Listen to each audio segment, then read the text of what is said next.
reading friends. This is Sarah. I'm going to read the story Poppy the Pirate Dog's New Shipmate.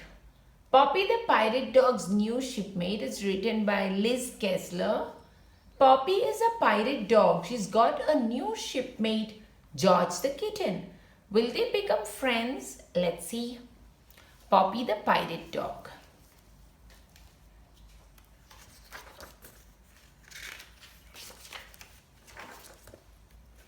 Chapter 1. Poppy the Pirate Dog was bored. She was home alone again. The summer holidays had been the best time of her life. She'd worn her pirate skull and crossbone scarf with pride. She'd read books about pirates with Tim. She'd made stashes of pirate treasure with Susie. She'd even had her own pirate ship. So the children had made her a pirate ship, but now it was all over. Tim and Susie had gone back to school. Mom and Dad were at work. Poppy's skull and crossbone scarf had been forgotten. Poppy lay by the window. She saw Susie walking up the drive. "Sorry, Poppy, I haven't got time to play," Susie called. Tim was halfway out of the door with a football under his arm. "Sorry, Poppy, I haven't got time." Then he stopped. "Are you okay?" he asked. "Would you like to look for some pirate treasure?" Poppy wagged her tail. At last someone was going to play with her. Tim and Poppy sat on the rug with their findings. A lamb bone left over from last night's dinner, a squeaky plastic ball with a lot of teeth marks, and an old sock with a hole in the top. Poppy had an idea. She picked up the sock and took it to the sofa, pushing it under a cushion with her nose. "Oh, I get it," Tim said. "You want us to hide the treasure." Poppy wagged her tail. They took the squeaky ball into Tim's bedroom and hid it in his cupboard. Then they took the lamb bone into the garden and hid it behind the shed. Tim stroked Poppy's head. "That was fun, wasn't it?" He picked up his football and headed for the door. Poppy was alone again. She tucked her tail between her legs and slopped back to bed. "I think Poppy's lonely," said Tim over dinner.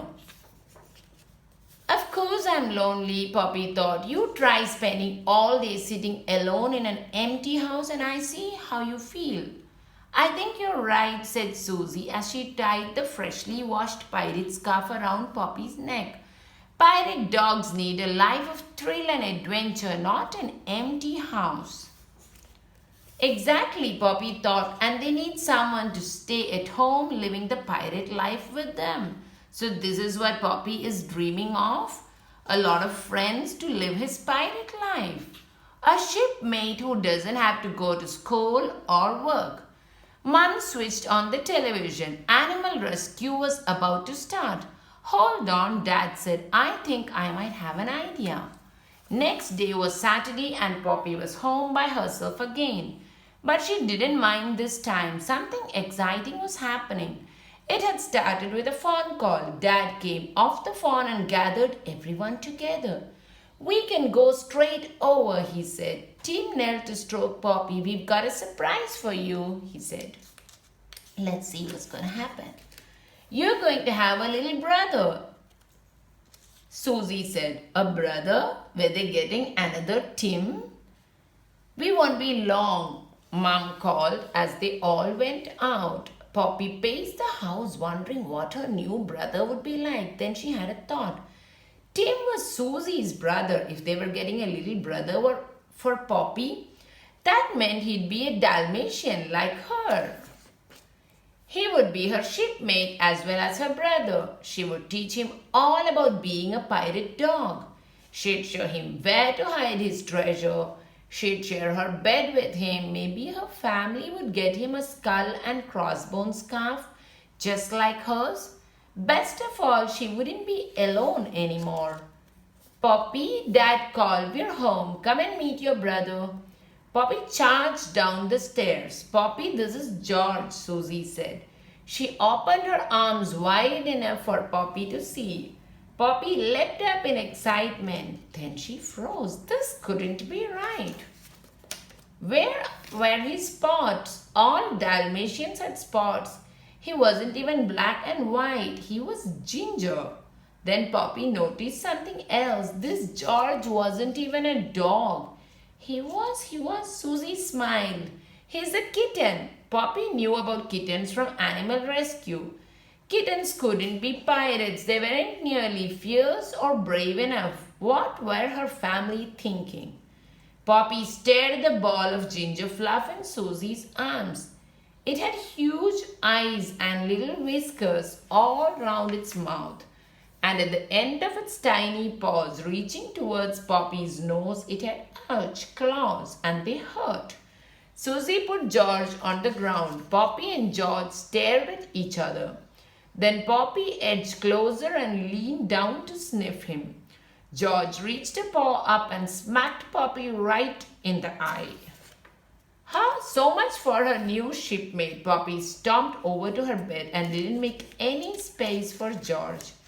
When Poppy woke next morning, there was no one in sight. Usually Tim or Susie came for cuddles first thing. Not this morning. Everyone was in Mom and Dad's room sitting on the bed. They were all saying things like, "Oh, he's so cute," and "Oh, look at his little paws." In the middle of the bed, right where Poppy was never allowed to sit, was a ball of ginger fluff. George. Poppy put her head on the bed. "Oh, Poppy, I didn't see you there," Tim said. "Forgot all about you. We were busy playing with your new brother," Dad said, laughing. The others laughed with him. Poppy didn't get the joke. "He's not my brother," she thought crossly, "and he's definitely not my shipmate." "Are you sure Poppy and George will be okay together?" Tim asked as they left for school. "They'll be fine," Mom replied. "Come on, we're going to be late." Poppy lay on her bed, more miserable than ever. She could hear slurping sounds coming from the kitchen. She went to investigate. George was having a drink out of Poppy's water bowl. Poppy growled and George looked up. He wiped his whiskers with one of his tiny, fluffy paws and skipped away. Poppy followed him into the lounge. He had curled up on the sofa. Poppy refused to look at him and headed to her corner. She closed her eyes and tried to sleep, but she was too cross. Then she heard a shuffling sound. Poppy looked at the sofa. George was gone, but that pirate treasure she'd hidden with Tim, her sock, was on the sofa and it was moving. Poppy picked up the sock in her teeth. It was heavier than she remembered. Meow! Poppy dropped the sock. Something was inside it. Something small and fluffy and ginger. Poppy picked up the sock again and shook it.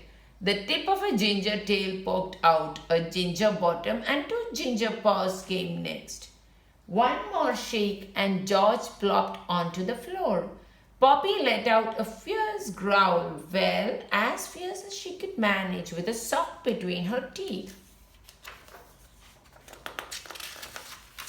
She marched across the room, dropped the sock on her bed and sat on it.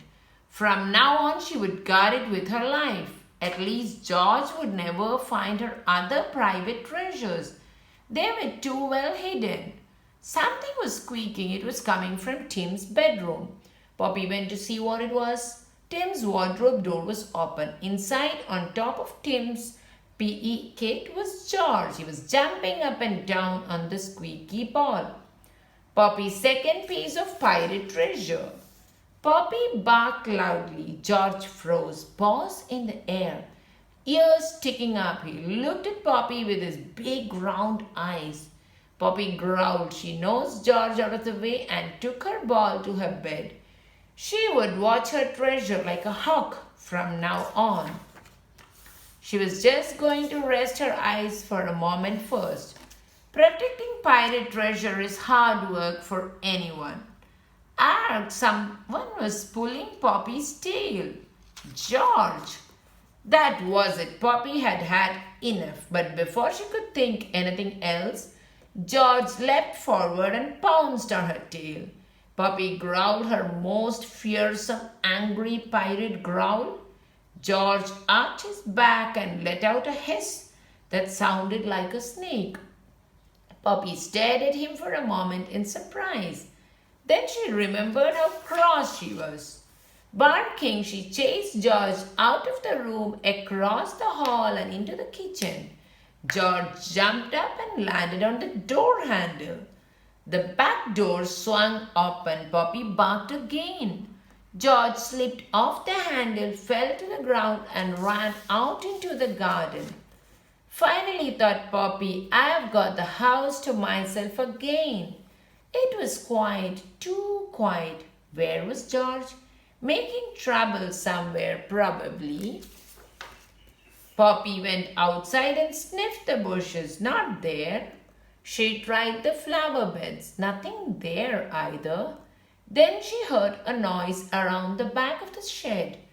No, Poppy darted to her hiding place, and there was George, sitting on the wall, nibbling on her lamp-bone. Poppy jumped at the kitten, but George bounded off the wall and away through the flowers. Poppy chased him round the garden. She was going to teach that kitten a lesson once and for all. Before Poppy could catch him, George dashed across the grass, leapt high into the air, and landed on a lily pad in the middle of the pond. Poppy reached the edge of the pond and skidded to a stop. George was scrabbling around on the lily pad. He was slipping and would soon end up in the water. Good, thought Poppy. That will teach him to mess with Poppy the pirate dog.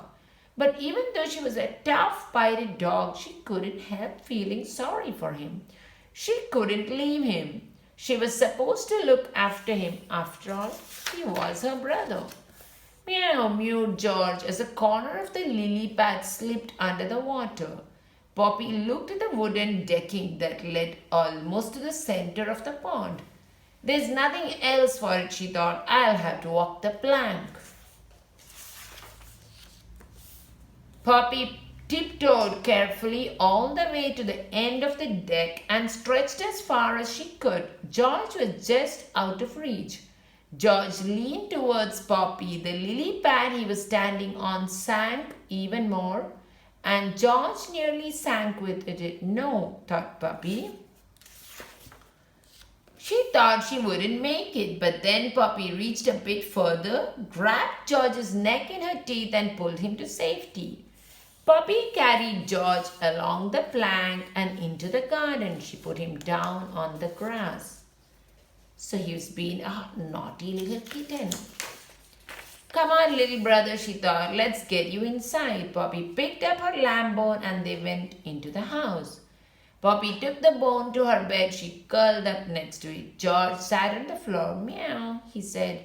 Poppy looked at him. Then she sighed and moved her treasure to make a bit of space. Come on then, she thought. Hop aboard. Susie and Tim burst through the door when they got in from school. George, Susie called. Poppy, Tim shouted. They ran into the lawn. Two warm bodies were snuggled cozily together, surrounded by a collection of pirate treasure. Mom, look, Susie called. Mom came in the room. See, she said, I told you Poppy would be fine with the kitten. He's not a kitten, Poppy thought, pulling George a bit closer and snuggling up a little tighter. He's my new shipmate. Thank you.